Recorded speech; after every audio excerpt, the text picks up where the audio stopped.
Sharp as a tack and full of stories, we were honored when the Red Cross asked us to come along as they traveled to the home of this World War II volunteer to thank her for all that she's done for our nation. This is your certificate of recognition presented to you, Oh, that's Doris. lovely. And it says, for your dedicated service to the U.S. Armed Forces deployed in support of military operations in the Far East and Europe during World War II. Your support of the American Red Cross service to the Armed Forces mission and your service under difficult circumstances is to be commended and is hereby recognized with gratitude and respect. I signed up the year before, and as I said, the war ended in May, but then continued in Japan. Right. It took me 28 days to go across the Pacific because it was still, as I said, the bomb was in August, and then I went to Japan, and we did see a bomb in the water when we were traveling to Japan. So it was still dangerous. After I was in Osaka, I was stationed down in Sasebo, which was the Japanese naval base. And from there, we took the men to Hiroshima and to Nagasaki, where the bomb had been blown up. And some of these pictures are from the tours that we took the men down. Mm-hmm. They came to the club for a week of rest, and then we would take them all around the lovely places in Japan, right? So that they would get, because this was an occupation army. It wasn't it was the men who had been in the army, and all of them were still in the army and still waiting to get home. So what they would come and you would greet them? Right. And what would you do? Just welcome them with open arms, give them the coffee and the donuts if they wanted that, show them all the facilities that we had. As I said, we had many recreation books, libraries, where they could read and have some place to go, because they could be in a town, couldn't talk to anybody. Right. Nobody spoke Language English. barrier. Right. And everybody was afraid of them yet. They were Americans, so that they were not welcomed, but they were welcomed in the Red Cross clubs. And of course, as I said, we had the donuts and good coffee. What do you remember the most? Are there a few experiences that you just remember that are really highlights that you just remember the most?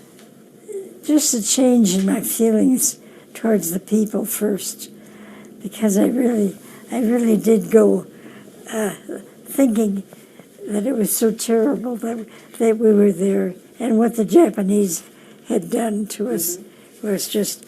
And then you came across young kids like this that had just gone through the war, and they were, by the time that I got there, this was a period when the war was over with the atomic bomb in August, and I got there in September.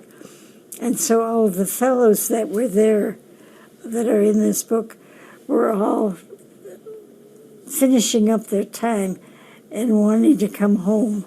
Sure. Yeah, and this was all they had on their mind. So tell us about that training. What did you learn? What did you have to do? Well, you just learned that all of these young men all wanted to go home, and that you would be holding them up Well, it's a beautiful way of Yeah. saying it. Just Right. holding them up Right. and making them feel that you were representing home, the United Right. States, Right. and that you were there for them. Yep. And that they were talking to Americans, Right.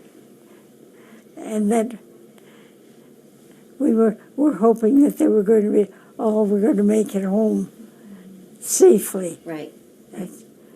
That's the way the young men feel today that are Sure. overseas. It's about coming The home, work coming that can, home safely. Yep, that's the work that's continuing with the Red Cross, as I'm understanding it.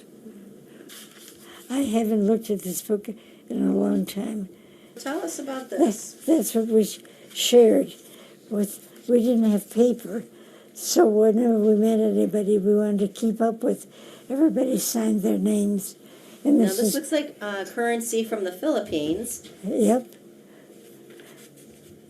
And it's probably signed, as it is, by fellows that were. Oh, I see that. There are several overseas. names here. Uh-huh.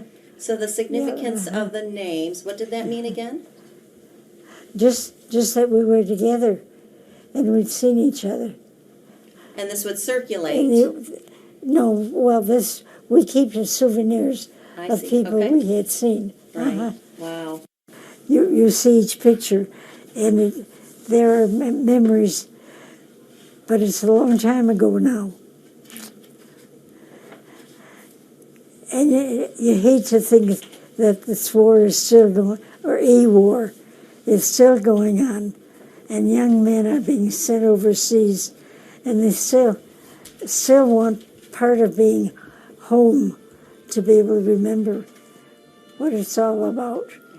It was a wonderful experience. And having someone like you, Doris, that friendly face to welcome Yeah, them, yeah. I would give them a hug. And all the girls were really wonderful gals in the service. Really very, very nice people.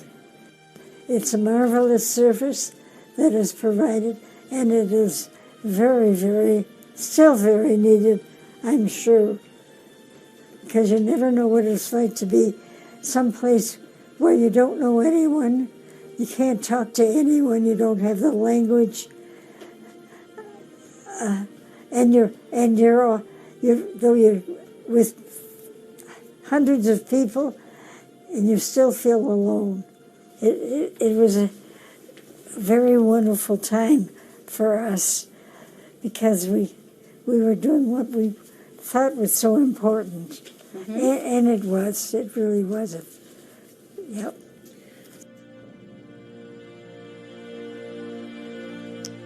And we thank Doris for sharing her life story with us.